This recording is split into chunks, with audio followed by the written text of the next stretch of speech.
Hi നമസ്കാരം, ഞാൻ Rakesh M G ടിപ്സിലേക്ക് എല്ലാവർക്കും സ്വാഗതം. എല്ലാവരും സുഖമായിട്ടിരിക്കുന്നു വിശ്വസിക്കുന്നു. നമ്മുടെ വാഹനത്തിൻ്റെ ഫ്യൂസിനൊരു കംപ്ലയിൻറ്റ് വരുന്ന സമയത്ത് നമ്മൾ എങ്ങനെയാണ് അത് ചെക്ക് ചെയ്യുന്നത്? അതായത് ഞാൻ ജസ്റ്റ് ഒരു എക്സാമ്പിൾ കാണിച്ചു തരാം. ഞാനിപ്പോൾ ഈ ഒരു വാഹനം എടുത്തു. ഈ വാഹനത്തിൻ്റെ ഫ്യൂസ് നമ്മൾ സാധാരണ ഇങ്ങനെ പുള്ളറിൽ നോക്കുന്നത് ഇങ്ങനെ ചെക്ക് ചെയ്ത് നോക്കും, ഇങ്ങനെ അല്ലെങ്കിൽ വെട്ടത്തോട്ട് വെച്ച് നോക്കുമ്പോൾ ഇതിൻ്റെ അകത്തൂടെ പോകുന്ന ഫിലമെൻറ്റ് പൊട്ടിയിട്ടുണ്ടോ, അഥവാ ഇതിനകത്ത് വരുന്ന ആ ഒരു കണക്ഷൻ എന്തെങ്കിലും ബ്രേക്ക് ഉണ്ടെങ്കിൽ നമുക്ക് ഉറപ്പിക്കാൻ സാധിക്കും ഈ വാഹനത്തിൻ്റെ ഫ്യൂസ് അല്ലെങ്കിൽ ആ കാണുന്ന ഫ്യൂസ് പോയതാണ്. പക്ഷേ ഇങ്ങനെ ഓരോ ഫ്യൂസും എടുത്ത് നമുക്ക് ചെക്ക് ചെയ്യാൻ സാധിക്കുമോ? രണ്ട് കാരണങ്ങളുണ്ട്. അതായത് നമ്മുടെ വാഹനത്തിൽ ഒരു വാർണിംഗ് ലൈറ്റ് കാണിക്കുന്നുണ്ട്, നമുക്കറിയത്തില്ല എന്തിൻ്റെയാണ് വാർണിംഗ് ലൈറ്റ് കാണിക്കുന്നത്. ആദ്യം ഫ്യൂസ് നമുക്കൊന്ന് ചെക്ക് ചെയ്ത് നോക്കാം.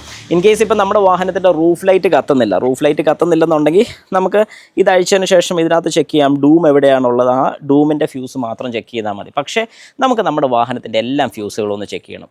ഊരാൻ ബുദ്ധിമുട്ടാണ്. അതായത് ഈ ഒരു ഫ്യൂസ് ഓരോ ഫ്യൂസായിട്ട് നമുക്ക് ഊരാൻ ബുദ്ധിമുട്ടാണെങ്കിൽ വളരെ സിമ്പിളായിട്ട് ചെക്ക് ചെയ്യുന്ന ഒരു ഐഡിയ ഞാൻ കാണിച്ചു തരാം. വാ. അതായത് നമ്മുടെ വാഹനത്തിൻ്റെ ഫ്യൂസ് കേസ് നമ്മളിപ്പോൾ ഇങ്ങനെ തുറന്നു. ഇത് തുറന്നു കഴിയുമ്പോഴത്തേക്ക് ഇത് ജസ്റ്റ് നമ്മുടെ മെയിൻ ഫ്യൂസസ് ആണ് ഇതിനകത്ത് വരുന്നത്. ബാക്കിയുള്ളതെല്ലാം നമ്മുടെ വാഹനത്തിൻ്റെ താഴെയാണ് വരുന്നത്. അതായത് നമ്മൾ ഇരിക്കുന്നതിൻ്റെ തൊട്ട് സൈഡിലായിട്ടാണ് വരുന്നത്. ഓരോ വാഹനത്തിൽ ആ സൈഡിലോ അല്ലെങ്കിൽ ഈ സൈഡിലോ വരാനുള്ള ചാൻസസ് കൂടുതലാണ്. അപ്പോൾ അങ്ങനെയാണെന്നുണ്ടെങ്കിൽ ഈ ഒരു ഫ്യൂസ് ചെക്ക് ചെയ്യാൻ വേണ്ടി നമുക്കൊരു മൾട്ടിമീറ്റർ ആവശ്യമുണ്ട്. ഒരു മൾട്ടിമീറ്റർ ആദ്യം നമ്മൾ എടുക്കുക. ഓക്കെ, അങ്ങനെ ഇപ്പം നമ്മൾ ഇത് എടുത്തതിന് ശേഷം മൾട്ടിമീറ്ററിൽ ബീപ്പ് സൗണ്ട്, അതായത് ഈ കാണുന്ന മോഡിലോട്ട് നമ്മൾ ഇടുക. ഇത് ബീപ്പ് അറിയാൻ വേണ്ടി, അതായത് കണ്ടിന്യൂവിറ്റി ചെക്ക് ചെയ്യാൻ വേണ്ടിയിട്ട് യൂസ് ചെയ്യുന്നതാണ്.